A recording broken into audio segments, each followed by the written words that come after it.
এবার ইসরায়েলকে উচিত শিক্ষা দিল মধ্যপ্রাচ্যের সিংহখ্যাত দেশ ইরান। ইসরায়েলের রাজধানী তেল আবিব সহ দেশটির বিভিন্ন গুরুত্বপূর্ণ শহরে সারারাত মিসাইল হামলা চালিয়েছে ইরানের সেনারা। এই মিসাইলগুলোর মধ্যে ছিল হাইপারসনিক মিসাইলও, যার আঘাত প্রায় অপ্রতিরোধ্য। এই হামলার কারণে ইসরায়েলের বিভিন্ন শহরের বাসিন্দারা বাংকারে লুকিয়ে পড়েন এবং কেউ কেউ আতঙ্কিত হয়ে রাস্তায় দৌড়তে থাকেন। এই সময় সেখানে এক ভীতিকর পরিস্থিতির সৃষ্টি হয়।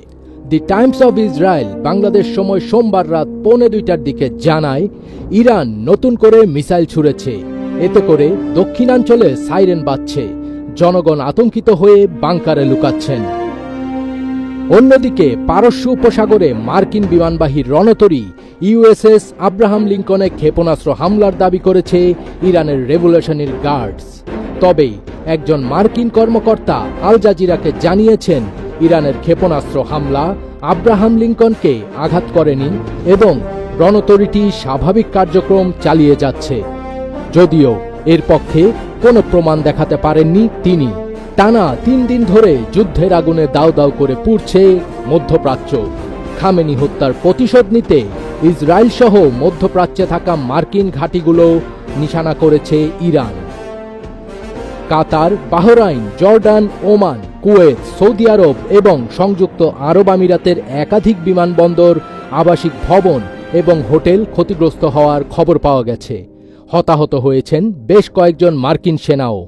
তেল আবিব, হাইফা এবং জেরুজালেমের একাধিক ইসরায়েলি লক্ষ্যবস্তুতেও ইরানের ক্ষেপণাস্ত্র হামলায় হতাহত ও ক্ষয়ক্ষতির খবর পাওয়া গেছে। সূত্র জানিয়েছে, ইরানের একটি মিসাইল সরাসরি তেল আবিবে আঘাত এনেছে। তবে বাকি মিসাইলগুলো আকাশে ভূপাতিত করে দেওয়া হয়েছে কিনা সেটি নিশ্চিত নয়। আইডিএফ মিসাইল প্রতিহতে আকাশ প্রতিরক্ষা ব্যবস্থা সক্রিয় রেখেছে। এদিকে ইরানের নতুন করে ভয়াবহ হামলা হয়েছে। সীমান্তবর্তী একটি রেজিমেন্টের সদর দপ্তরে এই হামলা চালায় ইসরায়েল। এতে 40 জন সেনা নিহত হয়েছেন বলে খবর পাওয়া গেছে। এরপরই ভয়াবহ হামলা শুরু করেছে ইরানও। অন্যদিকে ইরানের সর্বোচ্চ নেতা খামেনির মৃত্যুর ভয়াবহ প্রতিশোধ নেয়ার ঘোষণা দিয়েছে ইরান। এরই মধ্যে মসজিদে জামকারানে লাল পতাকা উত্তোলন করা হয়েছে। এর অর্থ হল ইরান প্রতিশোধ নেবে। নেতা হত্যার রক্তের বদলা চান ইরানের জনতা।